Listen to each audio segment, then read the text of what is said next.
to touch on several things that both John and Aaron mentioned, but I'll try not to be repetitive. But I may underscore a couple of points that they mentioned.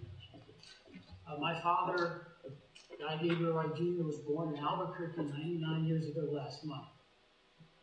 Fast forward to the late summer of 1941, and young Guy decided he was ready for things bigger than Albuquerque, New Mexico. He thought the U.S. military was the answer to his prayers. Problem was he was 15.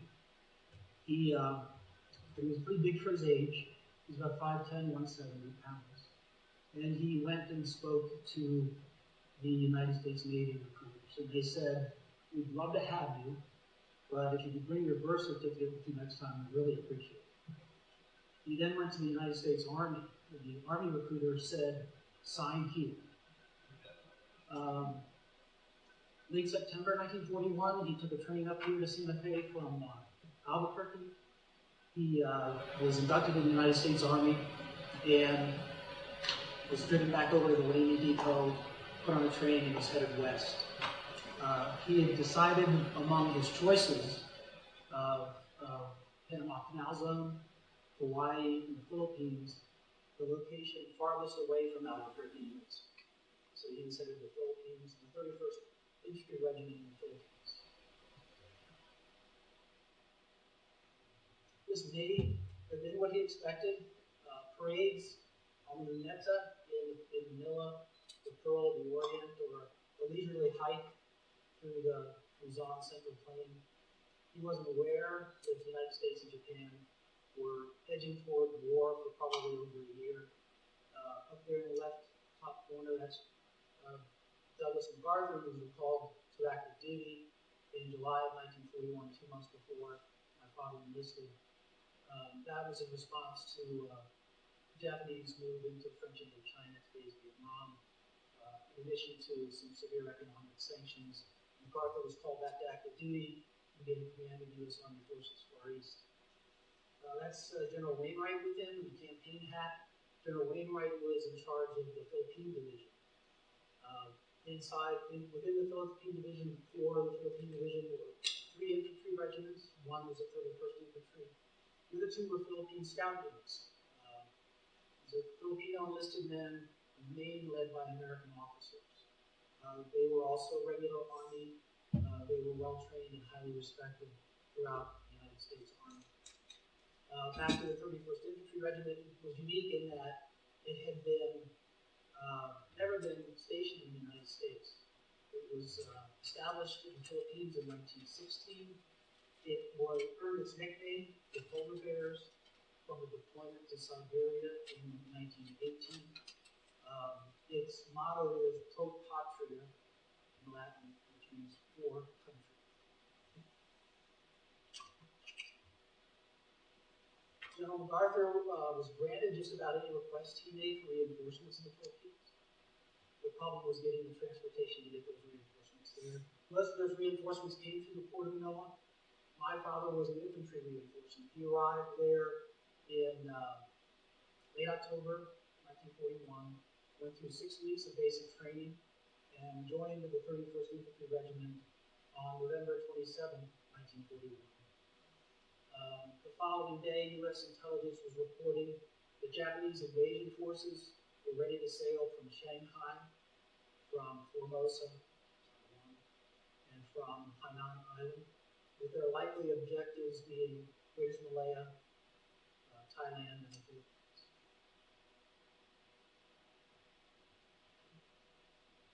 Put this in here just to show that General MacArthur was going to have to rely heavily on Filipinos within his force.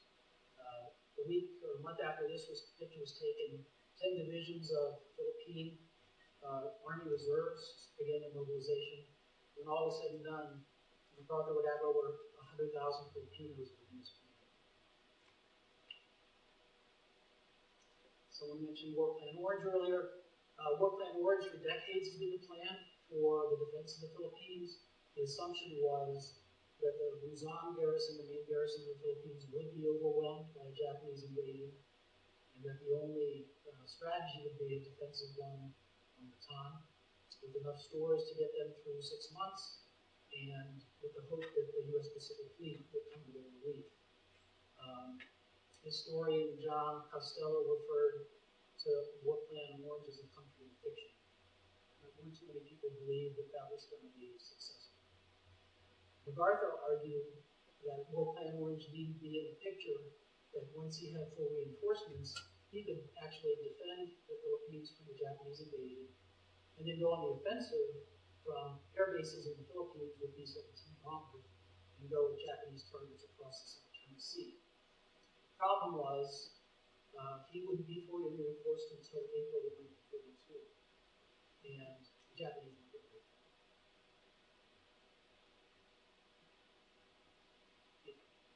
I'm sure many of you know this, but on the left is basically the Japanese plan. Anything within that outer perimeter, they were either going to conquer or remove a threat within that perimeter. The attack on Pearl Harbor was just to take over care of the U.S. Pacific Fleet so they wouldn't become a bother later in their campaign. On the right was MacArthur's force. General Wainwright had taken up his command of the Philippine Division. He was with the North Luzon Force. The Philippine Division itself was in that reserve force there in the beginning of Manila when the war started.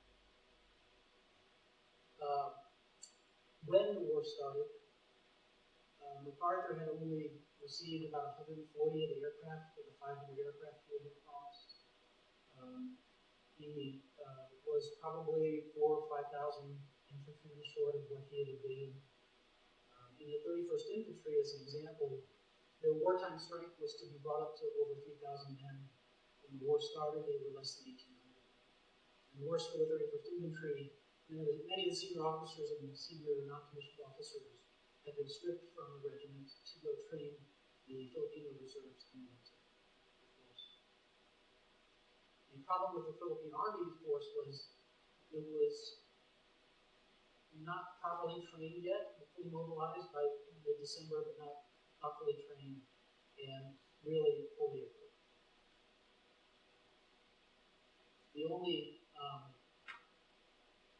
infantry force that could move under fire were the three, were trained to move under fire, were the three regiments of the Philippine Division.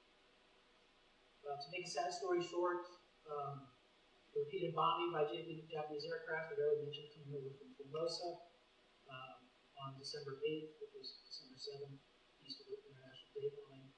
Luzon air defenses were quickly overwhelmed. Within a few days, the Japanese commander, General Foma, controlled the sea and the air around Luzon. With no air cover, after the main Japanese landing came on December 22nd, under the Iron Gulf, MacArthur reached back into his pocket and pulled out War Plan Orange, and they retreated at the time. Ships at sea headed for the Philippines on December 8th, west of the international date line, were either turned back.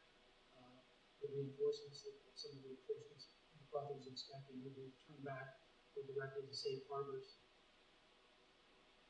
This is from the Albuquerque Journal, an article about my father. My grandmother said in the article that she was had received an airmail letter from him dated December 1st, while she was listening to President Roosevelt's first fireside chat since the start of the war. This was the situation on the time the war started. I won't go into a lot of it in detail, other than to say that anything in yellow there is where my father's regiment went during the few weeks there before the main Japanese invasion came. They spent some time above along the Po and the zigzag road, preparing to defend against an amphibious assault that never came. They spent a lot of time down in Bataan preparing defensive positions, both on the forward line and the rear battle position. And then they got their first taste of combat on January 5th, 1942, at Layak Junction. It was the final delaying action to get all of the forces from Luzon to Bataan. On January 5th was when they first cut back the daily ration of the defenders of Bataan. It was cut in half. And this was because there were just too many mouths to feed on Bataan. Not only were there 80,000 troops, there were 6,000 Filipino civilians supporting the army. and 20,000 Filipino refugees managed to slip away before the gate was closed. The defense of Bataan was the first corps on the left, General Wainwright again, second corps on the right, General Parker. I'm a Navy guy, but I couldn't understand that anything with a rectangle next to it is the infantry. There are other symbols there that tell you how big the unit is. The Philippine division's down here near the rear battle position, Pv minus. The minus is because the 57th Infantry is up there by Abuque, on the bay, and pushed forward. Oh, and John mentioned this. The rectangle with a slash through it is cavalry, so that's the 26th Cavalry, Philippine Scouts, and on horses with rifles.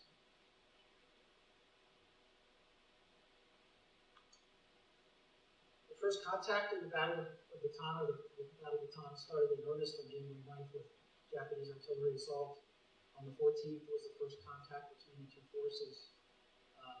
There was a break in the line on General Parker's left, and the 31st Infantry and the 45th Infantry regiments were pushed forward to try to reestablish that line. As they moved into position, General MacArthur sent out his message to forces, urging them to hold fast and help us on the way. The map on the right shows the deployment of the 2nd Battalion of the 31st Infantry, EF, G, and H companies. My father was in that company. As my father's F company was coming out of that deep ravine indicated there to launch their counterattack, the Japanese attacked. In his words, he said all hell broke loose, and he was down almost immediately. Grenade or mortar round had gone off in front of him, blew away his World War I era helmet, his M1 Garand rifle, and he said there was blood everywhere. His company commander, Captain Gene Conrad, was over him very quickly, tending to his wounds. He was relieved by a medic, and after a few minutes, the medic asked him if he could walk. They would head back to the battalion aid station. So they took off. At the aid station, they tried to they cut away my father's shirt, looking for what appeared to be a wound in his torso. Turned out the wound was from a head wound, or the blood was from a head wound. He had a fragment of metal embedded in his scalp, either a piece of explosive or possibly a piece of his helmet. They yanked that out, tended to a couple other wounds on his left side. He had powder burns in his left ear and neck. They stitched him up and sent him back to hospital number 1 early May.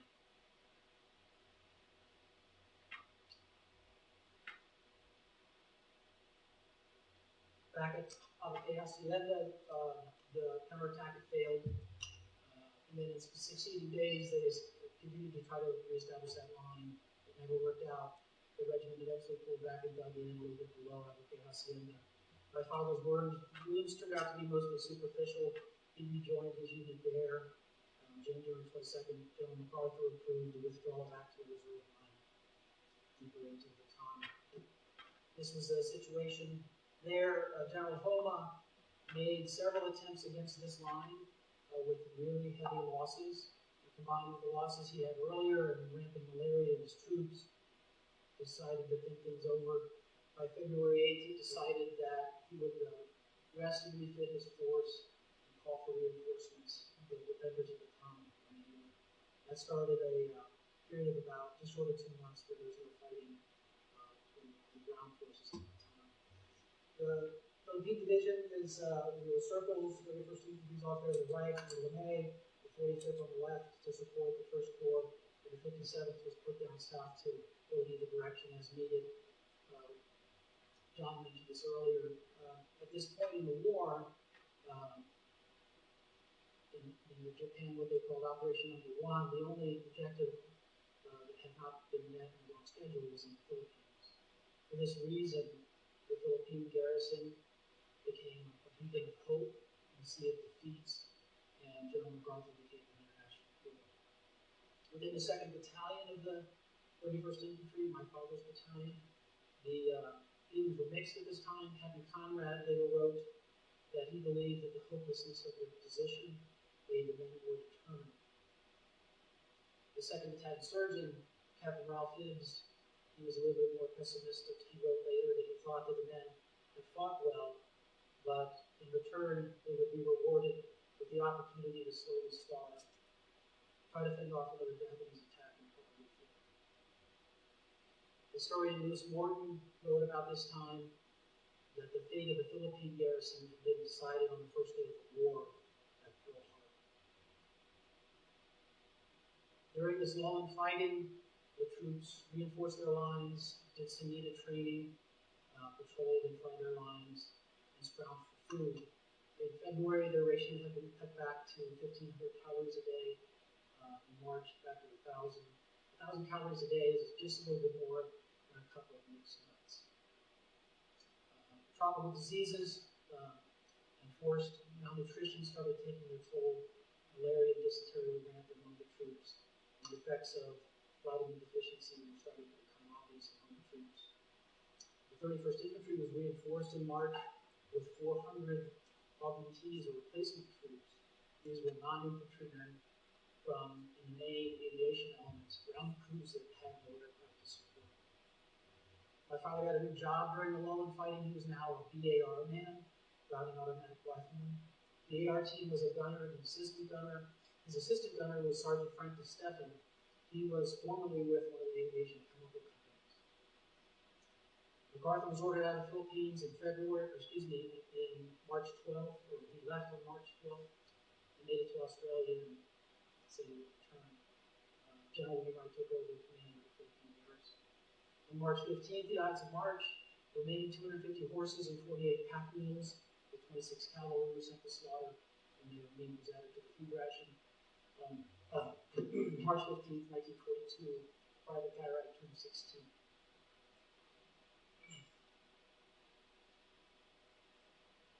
When General Hummel was ready to renew the attack, things disintegrated fairly quickly. He was giving himself a month to take care of the rest of the Philippine defenders. He was off by 3 weeks. They left the General Parker's line. The mounts on that began to collapse almost immediately.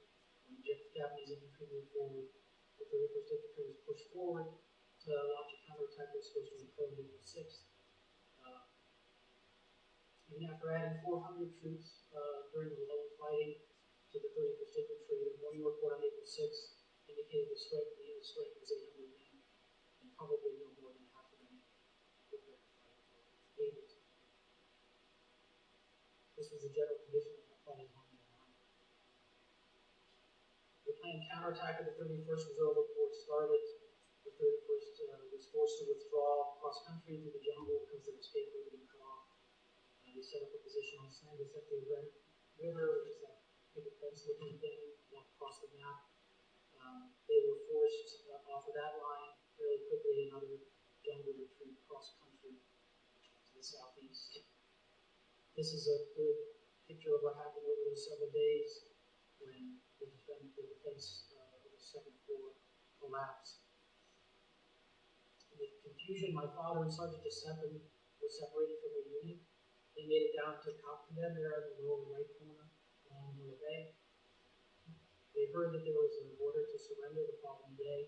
They had a quick discussion and decided they weren't ready. They tried to make it to Corregidor. They found a Filipino boat captain near Maribelas who said he was going over after dark. They went with him and made it. My father's story isn't the Bataan death march, so I won't repeat what was said, but I'll just say a few things that were interesting to me as I got into this. One is that this picture on the right is used frequently in books and articles and other things, documentaries about Bataan. We now know who these men are. Let's see. On the right is Captain Gallagher. He was with the 33rd Infantry Regiment of the Philippine Army. In the foreground is Private Samuel Spencer. He was with C Company of the 31st Infantry. Behind him is very visible profile is Private Frank Spear. He had been with one of those chemical companies, aviation chemical companies. He was reassigned to the 31st Infantry. At the end of the day, on April 9th, 83 years ago today, Captain Gallagher was dead. Private Stemsler died a month later at Camp O'Donnell, and Private Spear was eventually shipped to Japan and died there before the end of the war. The totals, the estimations on how many died on the death march have varied over time. The last thing I saw was approximately 700 Americans, no less than 5,300 Filipinos, and that number could be much higher. The dying didn't stop at the end of that march. I look at this as a period of the first wave of death for the defenders of the Philippines, now the prisoners. It went from the death march through the end of December 1942. When they got to the O'Donnell compound, they kept dying. 1,500 died there before that. The American camp at O'Donnell was closed. It was always worse for the Filipinos in any of these discussions. Over 15,000 Filipinos died at Camp O'Donnell just in the first 2 months. By midsummer 1942, 10,000 more. Approximately 1,000 troops made it over from Bataan to get to Corregidor. Many went directly into the hospital and went to tunnel. They didn't know they should fight anymore. Those that could fight were reassigned to the 4th Marines, which was responsible for the beach defense on Corregidor. My father and Sergeant DeStefan were assigned to K Company of the 4th Marines.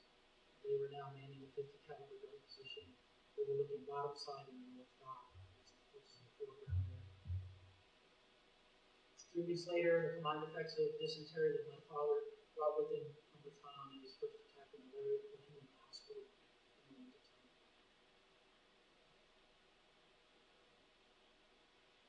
We know what happened. Eventually, General Homer got around to attacking Corregidor. It was over fairly quickly. General Wainwright surrendered on May 6th after a number of men had died trying to defend the island. Over the next 2 days, all of the defenders of Corregidor were herded into the 92nd Garage area. And after the 92nd Garage, it was a nickname. It was previously a seaplane base that had become the home of the 92nd Coast Artillery Garage more recently. That's the 92nd Garage before the war on the left, and then on the right is the same location with over 12,000 Filipino American prisoners crammed into that space. Included in that were the sick and walking wounded that were kicked out of the hospital and went to tunnel. They were held here in the elements with little food and water for over 2 weeks, partly to put pressure on General Wainwright to ensure the surrender of all the forces in the Philippines. We talked about Mindanao earlier. This is a letter my grandmother received that many thousands of families received after the fall of the Philippines. People there would be considered missing in action until other information was provided. On March 23rd, the Corregidor prisoners were marched to the North Dock and loaded onto ships anchored offshore. 1 ship for the Filipinos, 2 for the Americans. The Filipinos were taken dockside at the port of Manila and offloaded. The Americans were dumped in 4 to 5 feet of water south of Manila, waded ashore and paraded through the streets. It's a village of prison. It became the transfer point for in the Philippines for prisoners. My father went through there, I think, 3 times eventually. For the next several days, the Corregidor prisoners were trained from Manila to Infantryman. The 3 camps there. Camp 1 wasn't yet ready. It was to become the main camp in all of the Philippines, but definitely not Luzon. Camp 2 and 3, the Corregidor men went to camps 2 and 3. Camp 2 had a water supply issue almost immediately, and they were sent over to Camp 1, forcing its opening early. My father and 6,000 other men went to Camp 3.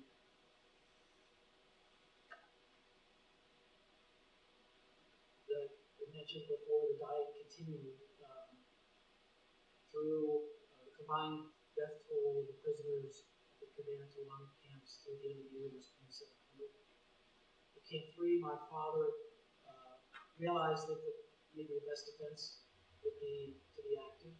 As a prisoner of war, he got involved in wood cutting detail, the burial detail, and the grave digging detail. Unfortunately, he had all business there. In October, Camp 3 was closed. There were prisoners there were marched back to Camp 1.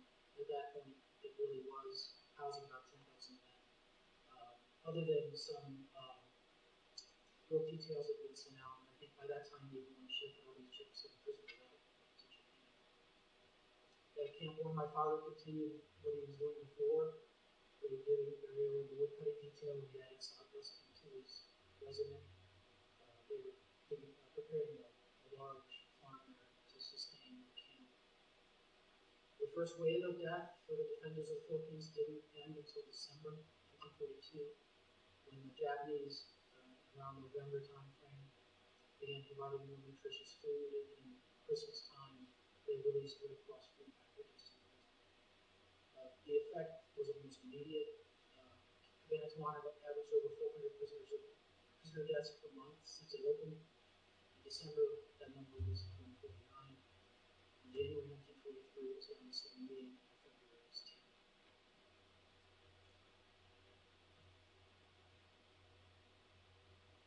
So even as early as Camp O'Donnell, prisoners were sent out of work details. This continued with various work parties mustered out of Bataan. There were some inter-island transfers to Mindanao and moving down to Palawan, southwest of Luzon.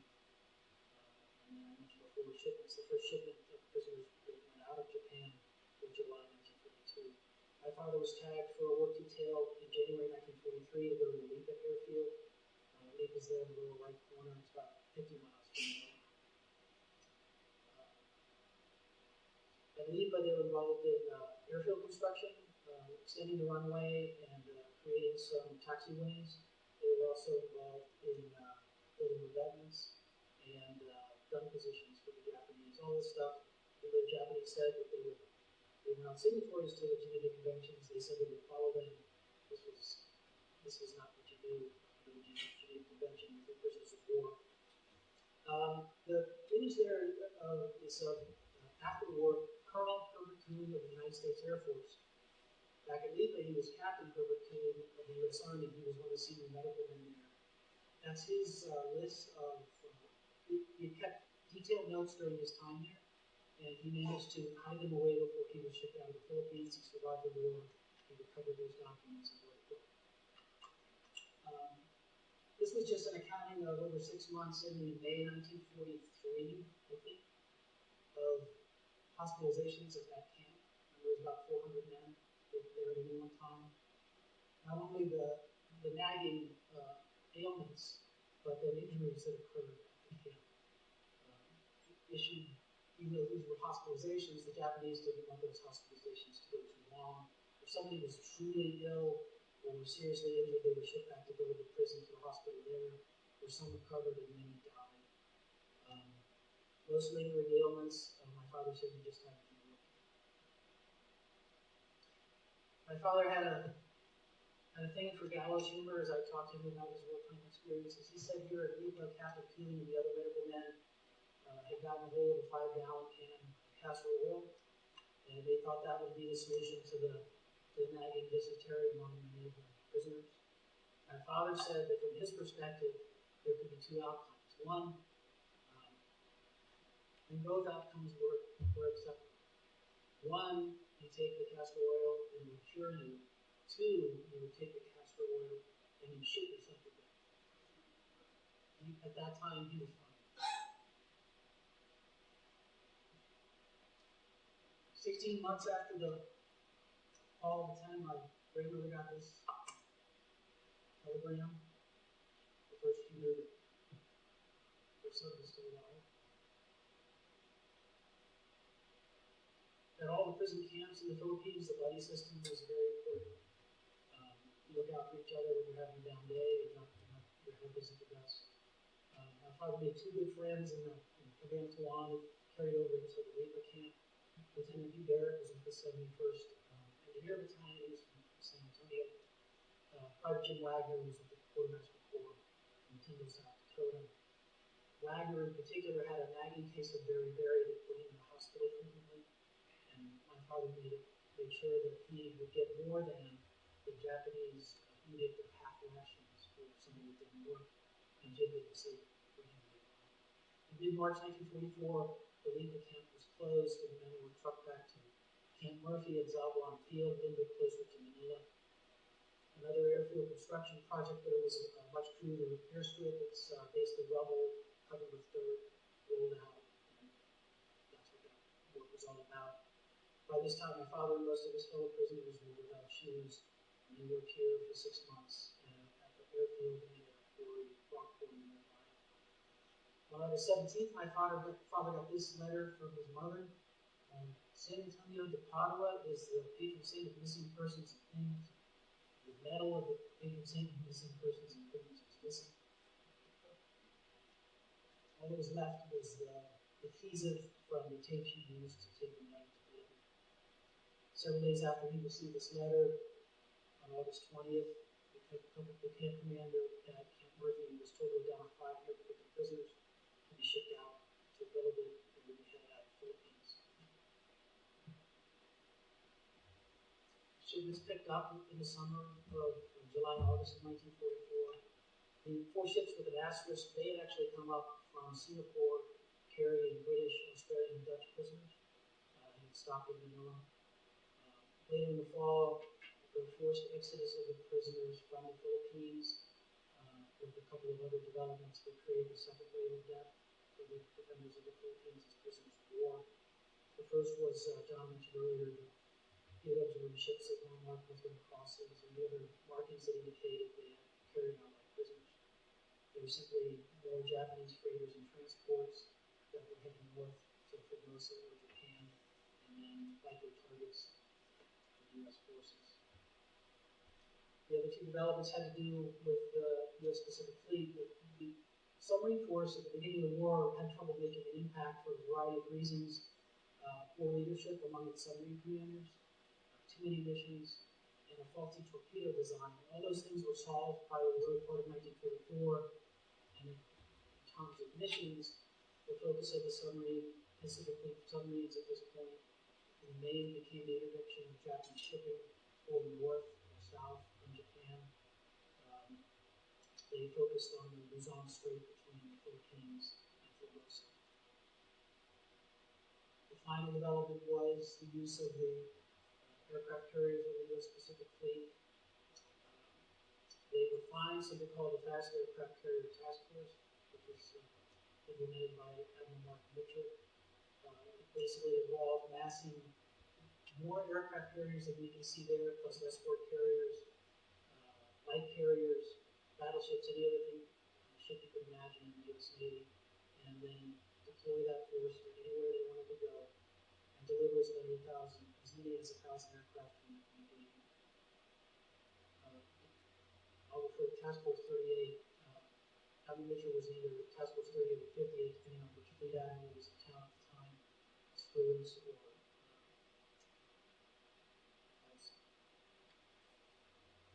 the task force of the Fast Carrier Task Force, or Task Force 38, had been key to many of the victories that were mounting in 1944 in the Pacific. At the Battle of the Philippine Sea in June, most of the remaining Japanese aircraft carriers had been destroyed. Mitchell's task force was now operating through impunity in the Western Pacific, seemingly only withdrawing when it ran out of ammunition for fuel. On December 21st, Task Force 38 pushed forward in the Philippine Sea for strikes on air bases and ports across Luzon. They hit Camp Murphy and Zabuan Field, destroying all the POW barracks there and moving the strike seriously. The POWs realized Navy aircraft means the fleet's nearby. They thought about getting rescued, and that wasn't to be. By the end of the day, Camp Murphy was closed, and they were shipped back to Philippine prison. For the final 4 ships to leave the Philippines with POWs, late in the year, with submarines in the lower left. In chronological order, Hafukumaru is the photo you have the left. It was attacked on September 21st by Task Force 38 aircraft, the same day the POW barracks had been hit at Camp Murphy. 7 of the 11 ships in the convoy of Hafukumaru were sunk or disabled. Only 142 POWs survived the sinking of Hafukumaru. Next was the luck of the draw. My father got the Hockessin Maroon. He was put in the forward hold there. It was the only one of these 4 ships that made it to its planned destination. There were 17 ships and 8 escorts in the convoy. They were attacked by the submarines USS Cabrita, Ho, and USS Sawfish, just off of Luzon. The remainder of the convoy scattered, and Hockessin Maroon made for Hong Kong. Odyssey Maroon is there on the lower left. It had actually left Manila earlier in October. It had gone south to get away from Task Force 38 aircraft.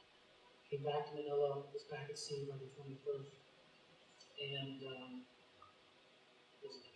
was ready to U.S. submarines. 9 ships in their convoy were sunk. Odyssey Maroon only had 9 survivors. Pvt survived the sinking. The lower right, we already mentioned Aryuka Maroon. This is photo on the lower right is that ship dead in the water off the Long Bay. They'd been attacked by Task Force 38 aircraft. The survivors were taken ashore, went up to San Fernando. They found a couple of other ships. One was the Aurora Maroon and the Brazilian Maroon. They made it to Formosa. The Aurora Maroon was hit. More POWs died. In the end, 549 of the original 1,622 POWs that boarded the Aurora Maroon in Manila arrived safely in Japan. Lieutenant Pvt Wright, my father's friend, says Pvt Wright died on January 23, 1945 in Brazil, where he was survived the ship in that site. So I mentioned my father had gone, his ship had gone to Hong Kong. A couple other ships in the convoy made it as well, and they thought they had removed themselves from the strikes by the aircraft carrier aircraft submarines, only to find that there was a new threat. After several days at anchor in Hong Kong, on October 16th, General Claire Chennault's 14th Air Force, flying from bases in China, launched an attack on the Kowloon docks, Hong Kong, and shipping in the harbor.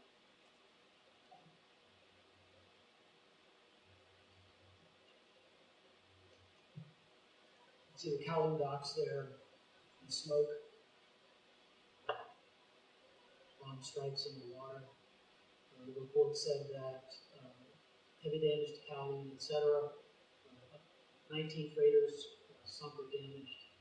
The Hockessin Maroon, the luck of the POWs continued production. This is a little bit later, apparently from a different aircraft took this picture. You can see a Japanese Zero in the middle of the frame on the left, making a dynamic move. Again, ships in the harbor, smoking, and the Kowloon docks in flames.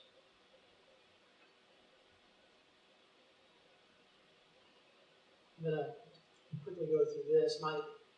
The Hockessin eventually went north and made it to Formosa, and they timed their dash there when they realized that Admiral Mitchell's Task Force 38 had left town to go support MacArthur's landing in Leyte.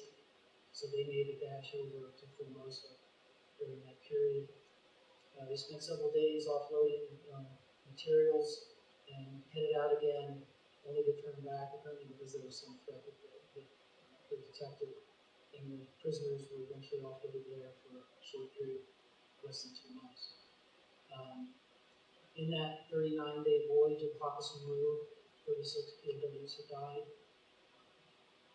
They were always, health was always in some way compromised, and the conditions on the hell ship pushed their bodies past their ability to endure those hardships. At this point, my father completed his ghost bird. He was 6 feet tall, but only weighed 105 pounds. He was eventually taken to the Turoku camp there in the middle of Formosa. They called it the schoolhouse camp. It was literally a camp that had been turned from a schoolhouse and a schoolyard into a prison war camp overnight. They were actually fed better and allowed to recover with light duty for that period of time.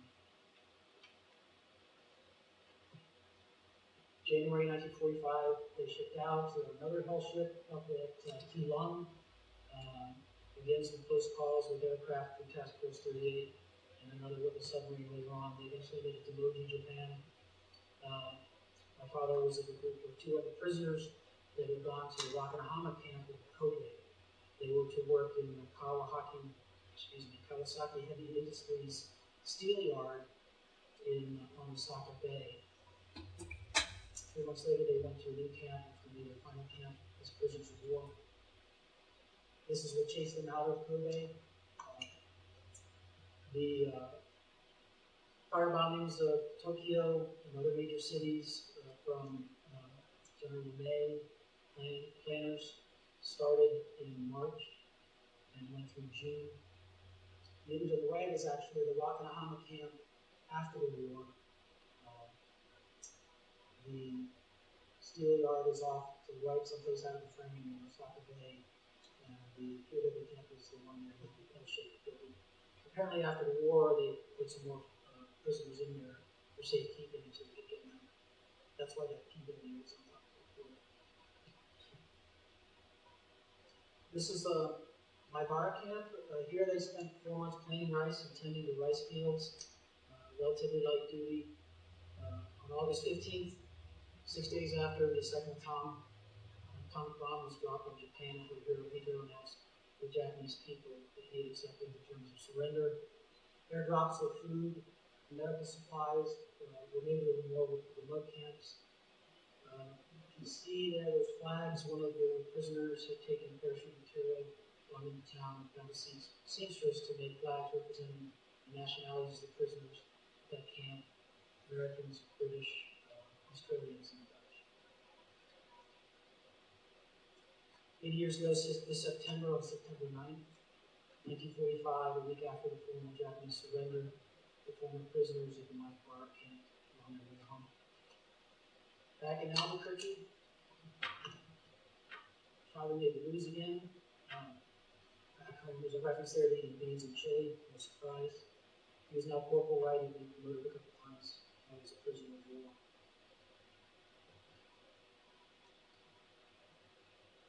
In understanding my father's story, I had to get deeper into the 31st Infantry Regiment, and became frustrated that very few of the Roswells of the 31st had survived the war.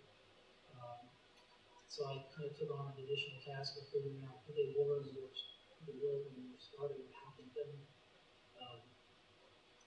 In addition to the men that started the war with the 31st and its medical detachment, which had accounted for the 400 plus reserves or augmentation troops they received on Bataan, identified 2261. You can see that fewer than 100 survived the war. They died in combat on Bataan and on Corregidor, in hospitals in both places. And as prisoners of the Japanese, they were victims of just about every atrocity that was visited upon the defenders of the Philippines. John here was at last check for Rudolph Ward and said he still listed as missing in action, primarily from the hell ship sinkings, but also because of the confusion on the communal graves. The 31st Infantry Regiment was reconstituted after the war, fought in Korea, Vietnam, and more recently in Afghanistan and Iraq. Today, the 4th Battalion of the 31st Infantry Regiment, the Polar Bear Battalion, is based at Fort Drum, New York. It's a component of the 2nd Brigade combat team of the 10th Mountain Division. My wife and I were over this morning at St. Clair National Cemetery. These are some of the men from New Mexico that were also served with the 31st but did not survive the war. Jerry Gonzalez was my father's first company commander. He was immediately reassigned when the war started to some of the women in the regiment. His gravestone's a little misleading. His father was from New Mexico. Jerry was born in Arizona, but as a young boy, he moved back to Mount Galena, south of Albuquerque. Jerry was a grocer, running a grocery before the war started, got his commission in 1940 and joined the 31st Infantry Regiment.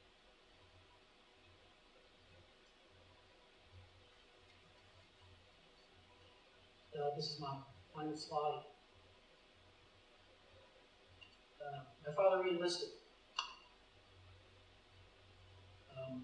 He was promised he could ended up in the Army. So before he went to training in Monmouth, Fort Monmouth, New Jersey. He went with a friend to a weekend pass to a friend's hometown in Pennsylvania, met my mother there. They later got married. He left the service at the end of 1949, I think. Came back to Albuquerque and found out it still wasn't a good fit for him. Took a job at the Pentagon in communications, had a long career in federal service there up in Fort Meade with the National Security Agency. My parents retired to South Carolina in the 70s, mid-70s, and when my father's vegetable garden was known far and wide for its high-quality Mexican chilies. After the war, many of you know these stories. We'd ask questions as kids, watch a movie, hey, did that happen? Something like that, even pretty much. He'd always tell funny stories. It wasn't until he attended a reunion of POWs, survivors of Bataan, Corregidor, in North Carolina in 1986, that he sat down and wrote his own story, the story of his experiences. And in his words, he would give that presentation to anybody that would listen. I inherited not only his bolo-type from my father, but all of his memorabilia and artifacts from the war. And in that trove was a DVD of an interview he'd given to a local PBS station in South Carolina. Some of the clips from that were put in a documentary that we produced. They had interviewed a number of World War II survivors, and that was the outcome. At the end of the interview, it wasn't in the documentary. The interviewer was trying to wrap things up, and he said, hey, do you think it's a good idea for people like me to talk to people like you about your stories? And obviously, yes, but my father went on and explained that why he had waited 40 years before he started to tell his story. And he said that he had grown concerned that the sacrifices that he and others had made, many thousands with their lives, had been forgotten. My perspective, I speak for myself, it's really a wonderful thing you guys can do every day.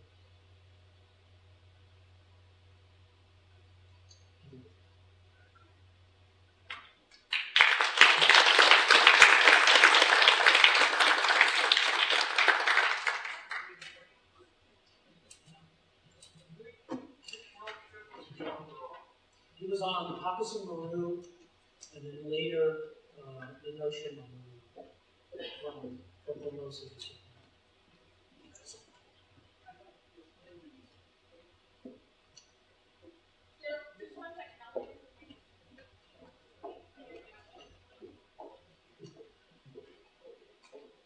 This is retired Air Force Colonel Ron Cotton.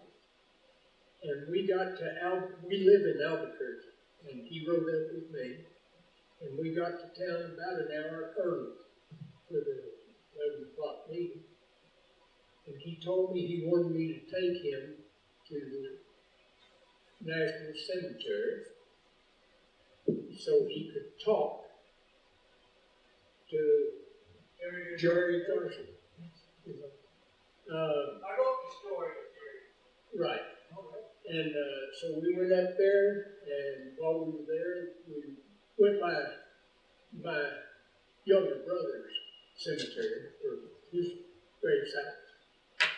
But we were worried that we weren't going to make it down here in time, but we did. But he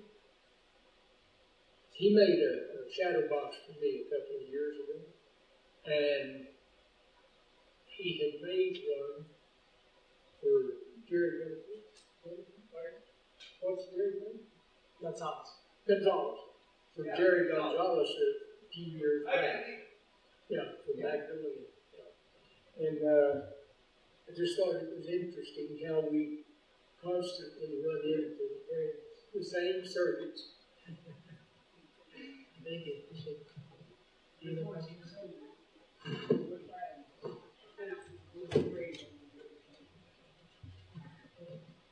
Do we have any more questions? All right.